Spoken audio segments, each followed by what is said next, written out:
ज्ञानगंज हमारी दुनिया में मौजूद एक ऐसा दिव्य स्थान जहां हजारों वर्षों से बड़े बड़े ऋषि मुनि और उन्नत सिद्ध संत तपस्या कर रहे हैं, जहां समय का प्रभाव नहीं होता और अमर होने का राज भी इसी स्थान में छुपा हुआ है, जहां ऐसी झील मौजूद है जिसमें डुबकी लगाने से आपके सारे रोग तुरंत नष्ट हो जाते हैं, जहां कल्प वृक्ष भी है जिसके सामने खड़े होकर जो मांगा जाए वो हमें तत्काल मिल जाता है। एक ऐसा दिव्य स्थान जहां बेहद खूबसूरत अप्सराएं देवताओं के साथ आती जाती हैं। रामायण, महाभारत और वेद पुराणों में इस स्थान का जिक्र मिलता है और लगभग सभी साधकों का ये सपना होता है कि वो कभी इस स्थान का दर्शन कर पाएं। दोस्तों, आज के एपिसोड में हम ज्ञानगंज के बारे में विस्तार से जानेंगे, तो वीडियो को अंत तक जरूर देखिएगा। दोस्तों, ज्ञानगंज को सिद्धाश्रम, शंभाला, शांग्रीला, इंद्र भवन और ना जाने कितने ही नामों से जाना जाता है। कहा जाता है ये स्थान बड़े बड़े योगियों की तपोभूमि है और इसका निर्माण भी उनकी शक्तियों से हुआ है। ये दिव्य स्थान चौथे आयाम में मौजूद है, लेकिन इसमें स्थूल होने की क्षमता भी मौजूद है। जब कोई व्यक्ति धीरे धीरे अपने विकास क्रम में आगे बढ़ते हुए एक ऐसी अवस्था में पहुंच जाता है जब उसका एकमात्र लक्ष्य आध्यात्मिक उन्नति और जन कल्याण होता है, तब उसकी आध्यात्मिक उन्नति तेजी से होती है। और जब व्यक्ति साधना शक्ति से चौथे आयाम में पहुंच जाता है, तब वो इस दिव्य स्थान के दर्शन कर सकता है। दोस्तों, इस आश्रम को कैलाश पर्वत और मानसरोवर के पास स्थित माना जाता है। ये किसी भी सैटेलाइट या व्यक्ति की दृष्टि से अज्ञात ही रहता है, लेकिन जब उस सिद्धाश्रम के निवासी चाहें, वो उस स्थान को किसी खास व्यक्ति के लिए प्रकट भी कर सकते हैं। ज्ञानगंज में हवा नहीं होती, ना ही यहाँ चांद या सूर्य की रोशनी है। एक दिव्य सफेद प्रकाश इस स्थान में चारों ओर फैला रहता है। यहाँ ऐसे ऐसे पेड़ पौधे और फूल मौजूद हैं जिनकी खूबसूरती का वर्णन करना संभव नहीं है। ज्ञानगंज कालजयी माना जाता है। इसका मतलब होता है यहाँ समय का कोई प्रभाव ही नहीं है और यहाँ रहने वाले संतों की उम्र उसी स्थिति में रुक जाती है जिस स्थिति में वो इस आश्रम में प्रवेश करते हैं। इस स्थान में निवास करने वाले भूख और प्यास से मुक्त होते हैं और अपना जीवन पूरी संतुष्टि के साथ व्यतीत करते हैं। यहाँ के योगी उन्नत साधकों को दीक्षा देकर प्रशिक्षण देते हैं। यहाँ सूर्य विज्ञान, चंद्र विज्ञान, गुरुत्वाकर्षण, आकाश विज्ञान और ऐसे ही कुछ बेहद उन्नत विज्ञानों का प्रशिक्षण साधकों को दिया जाता है। इस प्रशिक्षण के बाद साधकों के पास बड़ी बड़ी दिव्य शक्तियां आ जाती हैं, जिससे वो चाहें तो पूरे ब्रह्मांड को ही नियंत्रित कर सकते हैं। दोस्तों, इस बात का छोटा सा उदाहरण है राम के पुत्र लव और कुश, जिन्हें कुछ महीनों के लिए ज्ञानगंज के सिद्ध संत महाअवतार बाबा जी ने प्रशिक्षण दिया था और उस प्रशिक्षण के बल पर उन्होंने बड़े बड़े दिव्य पुरुषों को पराजित कर दिया था। इस स्थान में एक से बढ़कर एक चमत्कारी यंत्र भी पाए जाते हैं।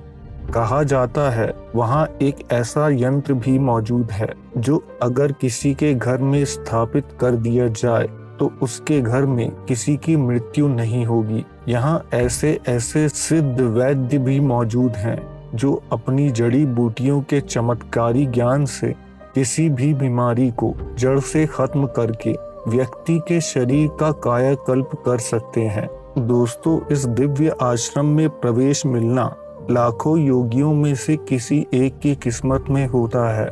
ज्यादातर लोग जो ज्ञानगंज जाते हैं उनका इस भौतिक संसार में आने का कोई मतलब ही नहीं रह जाता, लेकिन फिर भी कुछ ऐसे संत जरूर हुए हैं जो ज्ञानगंज से वापस जन कल्याण के लिए आए हैं। परम संत विशुद्धानंद जी ज्ञानगंज जाकर 12 वर्षों तक प्रशिक्षण प्राप्त करने के बाद बनारस में आकर बस गए थे। उन्होंने अपने जीवन में सैकड़ों लोगों को आत्मज्ञान उपलब्ध करवाया और ऐसे ऐसे चमत्कार दिखाए जिनके चश्मदीद हजारों में हैं। इनके अलावा पंडित गोपीनाथ कविराज, कई उन्नत बौद्ध संत और लगभग 50 से ज्यादा ऐसे संत थे जो ज्ञानगंज में रहकर हमारे बीच वापस लौट आए। परमहंस योगानंद ने अपनी किताब ऑटोबायोग्राफी ऑफ अ योगी में इस स्थान का वर्णन किया है। नारायण दत्त श्रीमाली जी और उनके गुरु श्री निखिलेश्वरानंद जी इस आश्रम में समय व्यतीत कर चुके हैं। 12 वर्ष की उम्र में जब जीसस जेरूसलेम से गायब हुए थे, तब 18 वर्षों तक उनके ज्ञानगंज में रहने की बात कही जाती है। दक्षिण भारत के आध्यात्मिक गुरु श्री एम महावतार बाबा जी के शिष्य महेश्वरनाथ बाबा के शिष्य हैं और उन्होंने भी ज्ञानगंज का दर्शन प्राप्त किया है। उनके अनुसार शिरडी के साईं बाबा आज भी ज्ञानगंज के द्वार पर स्थित रहते हैं। कहा जाता है गौतम बुद्ध ने जाने से पहले दक्षिण भारत में कुछ खास साधकों को उन्नत ज्ञान दिया था। उन साधकों में से एक राजा सुचंद्रा थे जो ज्ञानगंज से आए थे और बुद्ध के वचनों को लिपिबद्ध करके वापस ज्ञानगंज लौट गए थे। दोस्तों, इस दिव्य स्थान को ज्यादातर लोग कल्पना मानते हैं क्योंकि ये इंसानी प्रवृत्ति होती है। जिस चीज को पाने में इंसान समर्थ नहीं होता अथवा जिसके लिए जी तोड़ मेहनत की आवश्यकता होती है, उस चीज को नकार कर उसकी विपरीत विचारधारा से तादात्म्य जोड़कर लोग खुद को वैज्ञानिक प्रवृत्ति वाला व्यक्ति समझ लेते हैं। भले ही उन्हें विज्ञान के बारे में कोई भी ज्ञान ना हो, लेकिन ऐसे साधक जिन्होंने अपना जीवन आध्यात्मिक उन्नति में समर्पित किया होता है, उनके जीवन में ना जाने कितनी ही ऐसी घटनाएं होती हैं जो विज्ञान और साधारण इंसानों की कल्पनाओं से भी परे होती हैं। कुछ लोग इस दिव्य स्थान की खोज में समय की शुरुआत से ही रहे हैं और अक्सर इन्होंने छोटी मोटी सफलताएं भी हासिल की हैं। जेम्स हिल्टन ने लॉस्ट होराइजन नाम की एक किताब लिखी थी जिसमें उन्होंने अपनी ज्ञानगंज की खोज के बारे में वर्णन किया था। लेखक ज्ञानगंज में रहने वाले कुछ सिद्ध संतों से मिलने का सौभाग्य प्राप्त कर पाए और साथ ही आशीर्वाद के रूप में उन्हें उन संतों ने कुछ चमत्कारी जड़ी बूटियां भी दी थी। इस किताब के आधार पर हॉलीवुड की एक फिल्म भी बनाई गई है। इस दिव्य स्थान के बारे में लगभग हर आध्यात्मिक गुरु को ज्ञान होता है, भले ही वो इसे सार्वजनिक रूप से बताए या नहीं। सिद्धाश्रम पहुंचने के लिए आपका उस स्थान से पूर्व जन्म का कोई संबंध होना आवश्यक है, या फिर आपको उस गुरु का सानिध्य प्राप्त हो जो ज्ञानगंज में आते जाते हों, या फिर आप जन कल्याण में अपना जीवन समर्पित कर दें और आपको जन कल्याण के लिए कुछ बड़ी शक्तियों की आवश्यकता हो। इन्हीं 3 कारणों की वजह से कोई व्यक्ति ज्ञानगंज जा सकता है। साधना के पथ पर चलने वाले लोग एक ना एक दिन इस दिव्य स्थान को अनुभव जरूर करें। इसी प्रार्थना के साथ हम इस एपिसोड का अंत करते हैं।